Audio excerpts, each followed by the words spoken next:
So large language models.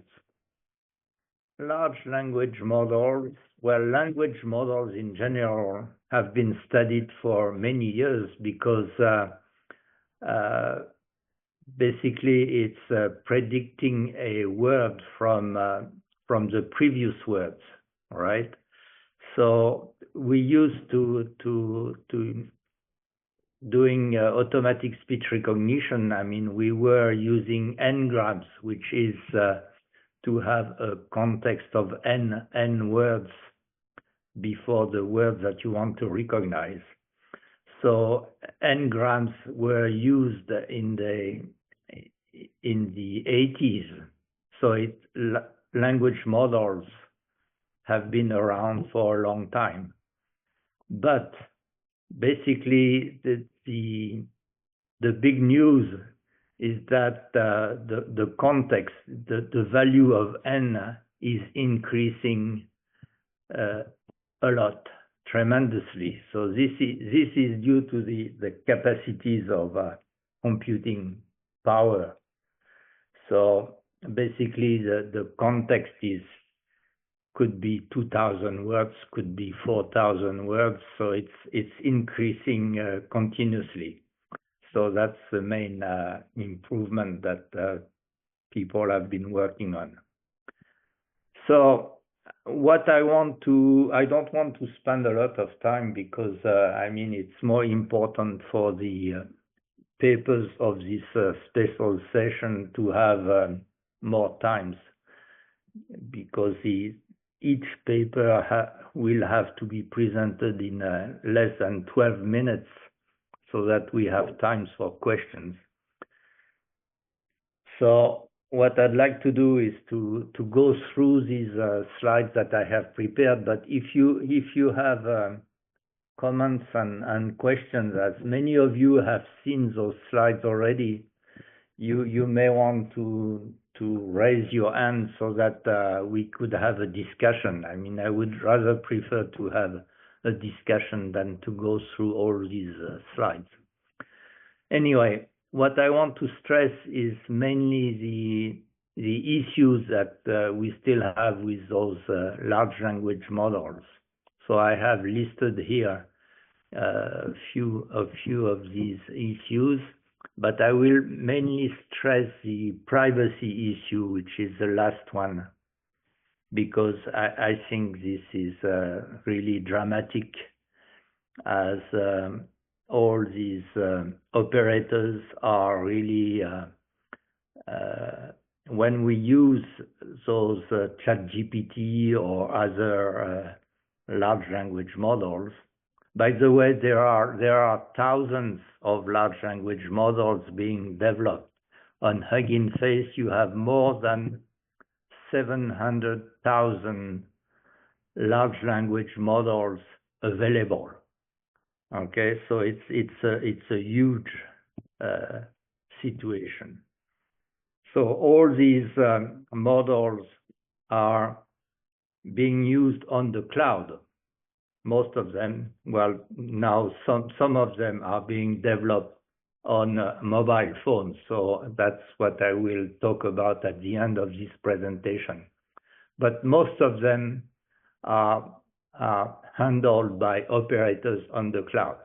So basically, you are giving to these operators like OpenAI, Google, etc. You are giving all your private data, and they are actually using this data to send you advertisement and to do things like that. So you have to be conscious of this privacy issue.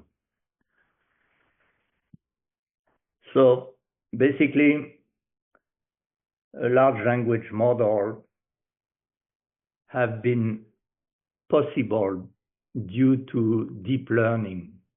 So basically, machine learning on deep neural networks.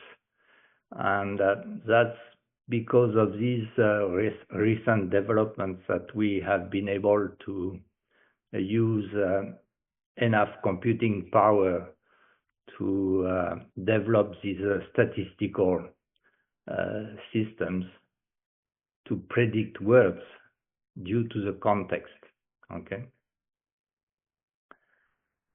And of course, this could, in many cases, replace natural language processing for some tasks like understanding text or understanding speech. By the way, well, this is the traditional. The language model gets some text as input and provide text as output, so it really provides the next word that follows the text. But it could also give some numeric data that could be used like for translation or for any other tasks. Tasks like understanding, semantic interpretation. And I will talk more about that a little bit later. Because originally this session was supposed to be on knowledge graphs and large language models, but we enlarged the session because there were very few proposals using knowledge graphs. So, but I will say a few words about knowledge graphs anyway. So you see that the big improvement is really the amount of data that is being used for training.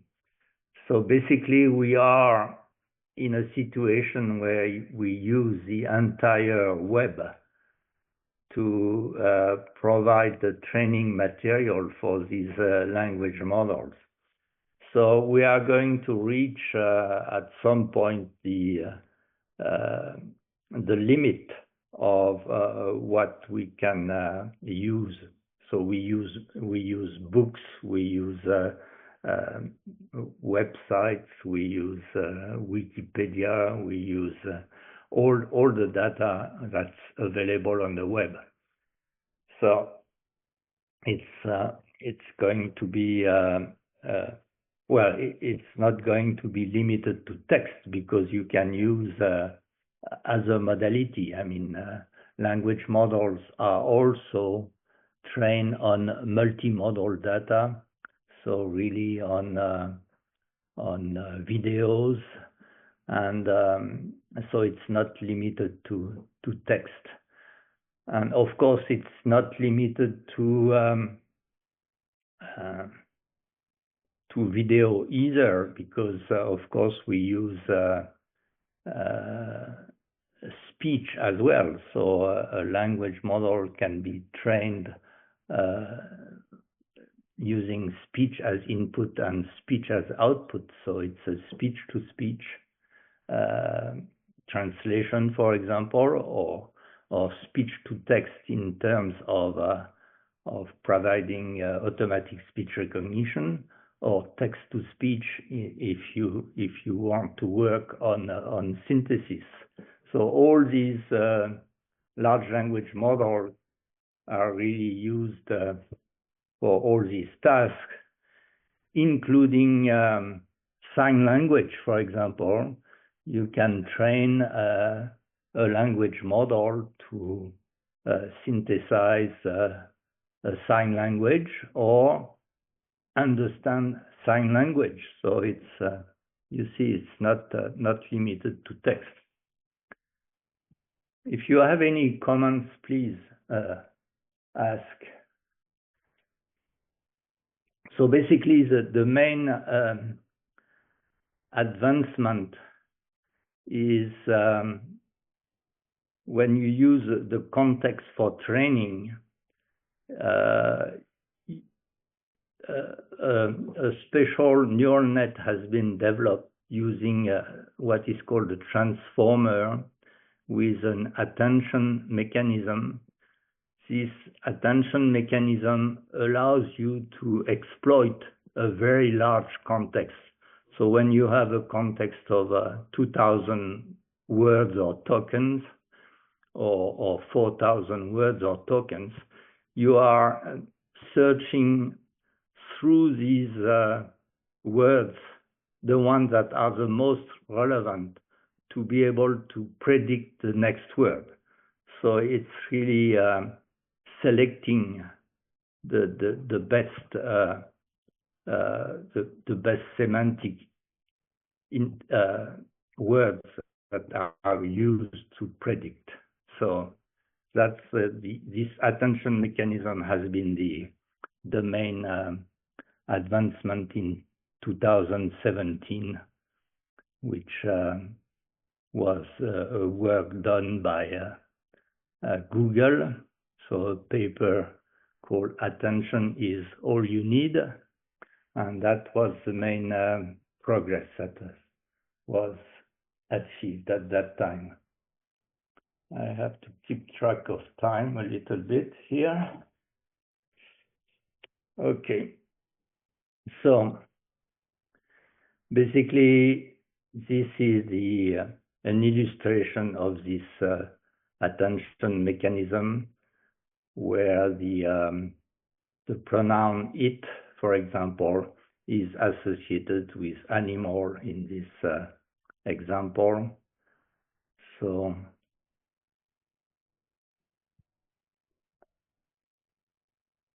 that's just an illustration of the attention mechanism, but the attention mechanism can be in a much wider context. That's why we use several thousand words in this context.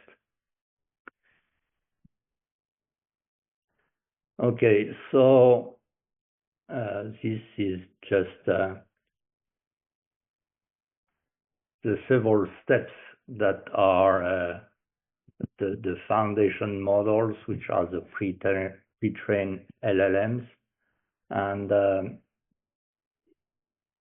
the other step of when you have a foundation model, you have the possibility of fine-tuning these foundation models to adapt to your particular application, and that's really why we have so many large language models available. I mean, I mentioned this 700,000 large language models available, but that's because the foundation model have been fine-tuned to particular applications.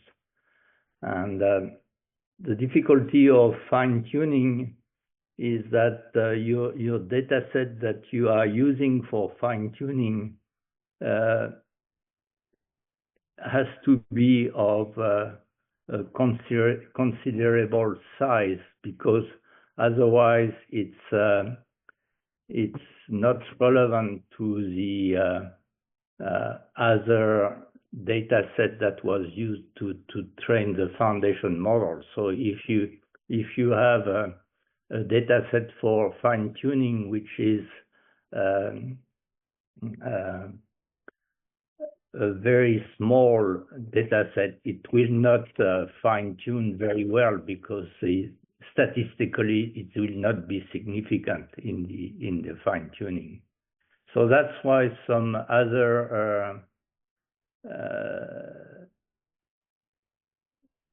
techniques have been used, like RAG, which is augmented generation, retrieval augmented generation, is preferable to fine-tuning, because it's basically search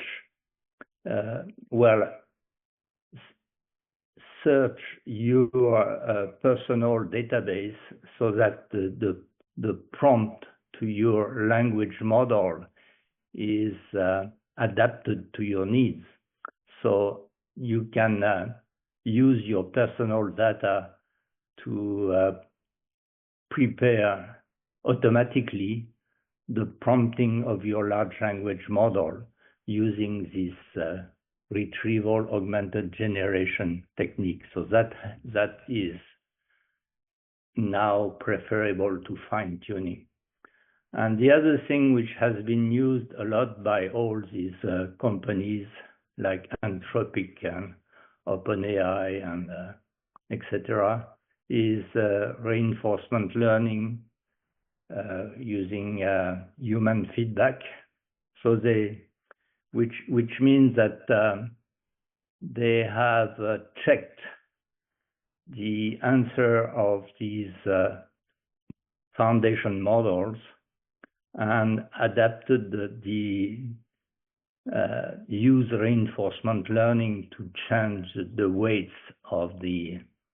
That's very important for trying to avoid hallucinations. So I mean, hallucination is when the large language model is producing something which is not reliable. So I see that someone is raising his hand. So do you want to ask your question? Yeah, can you hear me well? Yes. Yeah, so I was wondering about the attention mechanism that you mentioned earlier. I was wondering, is it trained? And if at all, how is the attention mechanism trained? Is it trained during Yes. the training process of the entire transformer, or is it before? Sure. It's during the training that you select from the context the semantic items, I mean words or group of words, which are the most useful to predict. So it's during the training of your foundation models that you use this attention mechanism. Yes, exactly. Okay, let's see.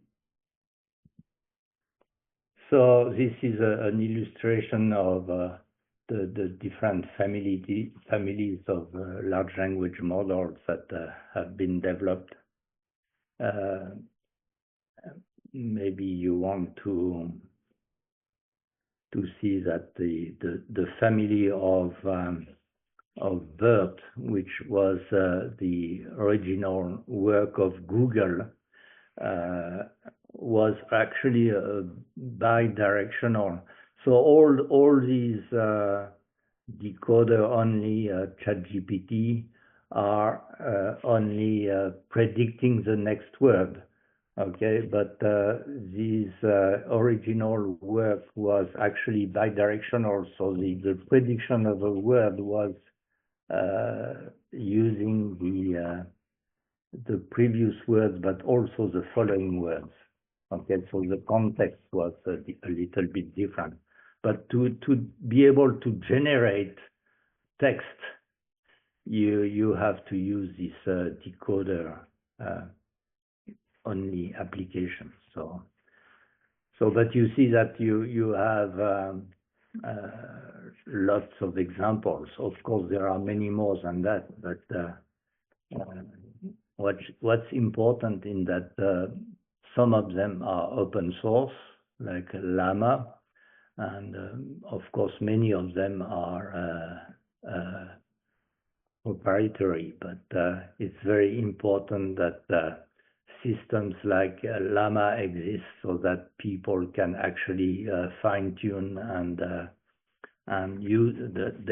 adapt these systems to their needs, to their language as well. I mean, you have an issue with the fact that most of these language models were using data set in English, so that the foundation models are really biased towards English.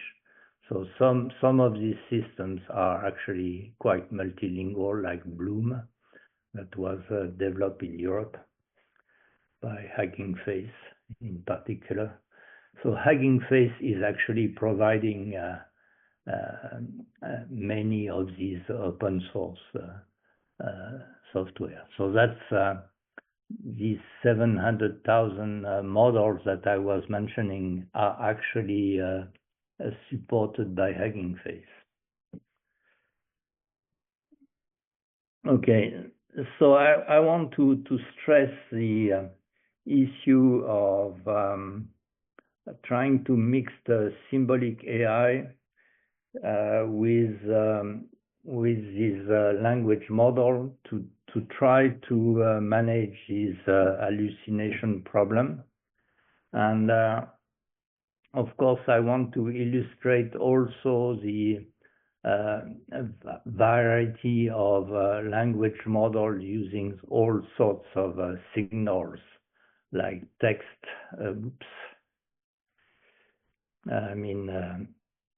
sequence of images, so that in a video you can predict the next frame of your video sequence using the same technique as is being used for text. So basically, instead of the token could be a sequence of images instead of being a word. Okay, and of course the same thing is being done for speech and any sort of data, actually, like I was talking about what was it? Sign language will fit into this 3D signals, because you have the not only the gesture of the people, which is being synthesized or which is being recognized, and of course you have all these applications. Okay. Well, the transformer model, I just will not go into the details here, but this is just a reference to this paper of 2017 by the Google group. That was the start of this big jump into large language models using these transformer models, using the attention mechanism. And why should we try to mix these statistical models with symbolic knowledge graphs that were being used previously? So basically, I mentioned the retrieval augmented generation, and this can be used to structure these prompting systems. So it's if you have a knowledge graph which represent your application, and you have a very good knowledge of what the system should produce, you can provide this to the prompt mechanism of your knowledge graph. So that's really one way of improving this hallucination problem. And I give you a link to a very good paper here that explain how knowledge graphs can be used for large language models and how they can work together. By the way, in the link I have provided, and that many of you have downloaded this my slides, there is also a big file that gives you many links to these knowledge graphs and LLMs. So there has been a big improvement in this approach, and it's being developed quite rapidly. So we have collected many references that I gave you the link to. So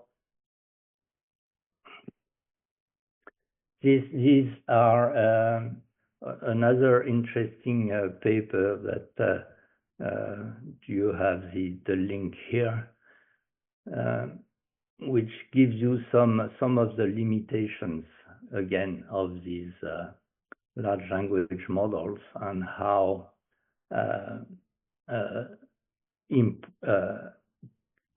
this could be improved by using knowledge. Okay. So there are many ways of using LLMs with knowledge graphs.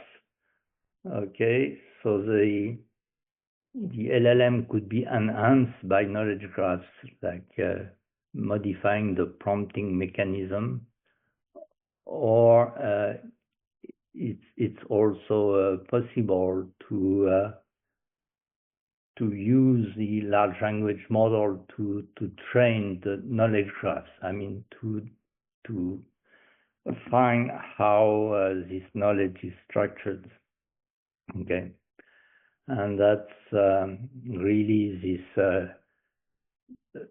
the work that is being done these days is trying to use these LLMs to actually construct the knowledge graphs.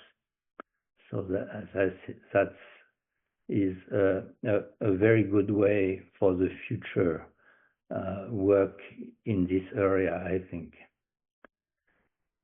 So, well, this basically is another illustration of what I said about multimodal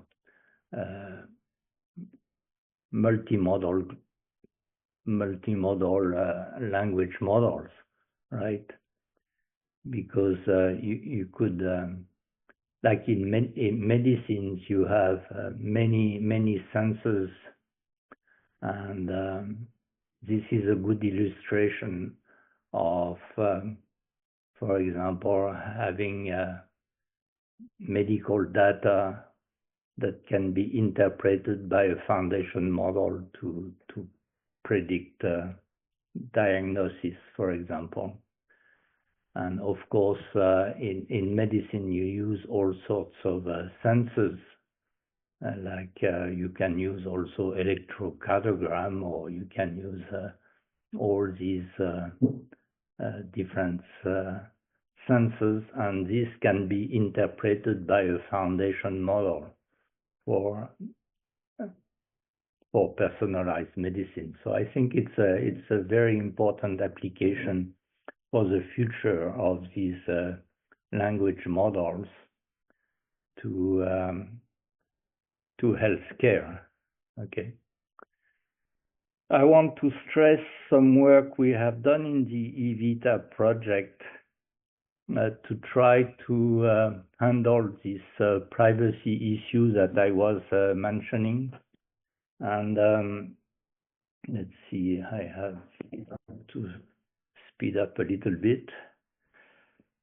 This paper was trying to look at the issue of cloud computing, where the operator of the large language model is really spying on your data, and we want to avoid that using privacy-preserving technologies.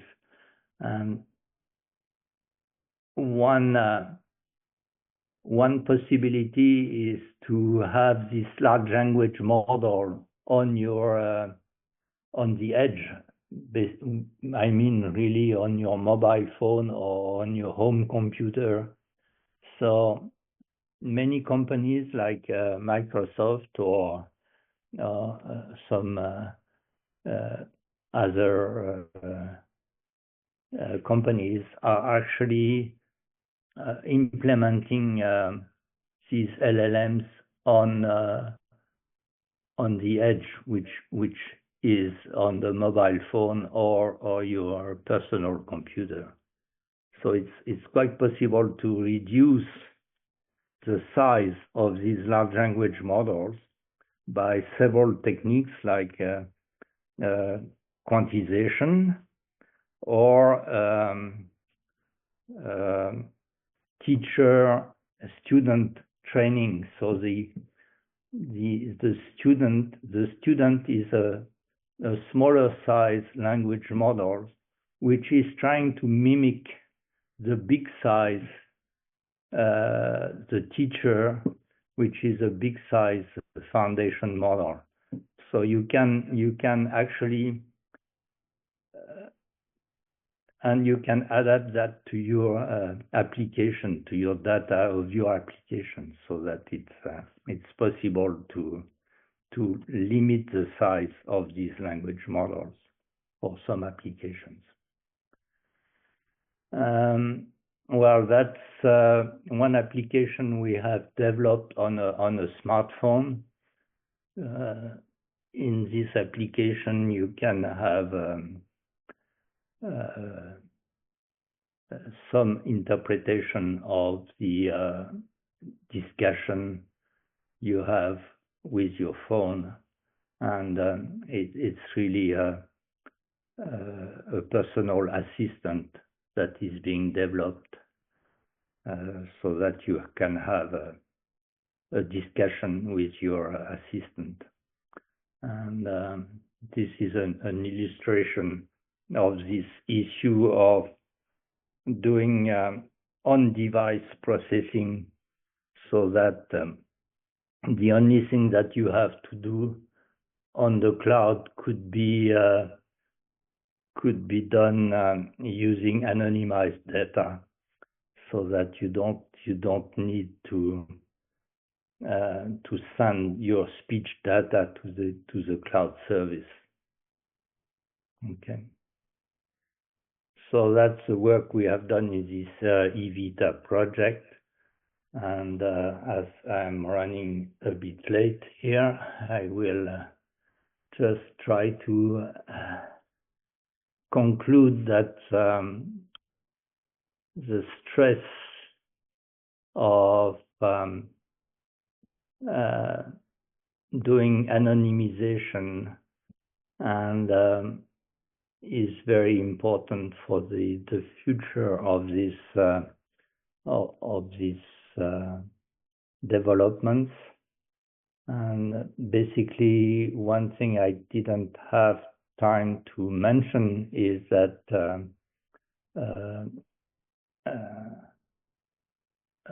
homomorphic encryption is another way of doing data processing on the cloud without letting the cloud operator spy on your data, because the processing is being done on encrypted data. But I will not have much time to tell you about that. Anyway, these knowledge graphs and LLMs can benefit each other, and I think it's one of the future direction of research that people are developing very rapidly, which is to develop these large language models and use the large language model to prompt and use the knowledge graph that has been trained with large language models in order to prompt the LLMs for generation. Okay, so that's acknowledgement of the eVita, and all these slides, and many of you have already retrieved those slides, as well as the reference on knowledge graphs and LLMs from this site that I have provided. Okay, so please have some discussion before we get into the session.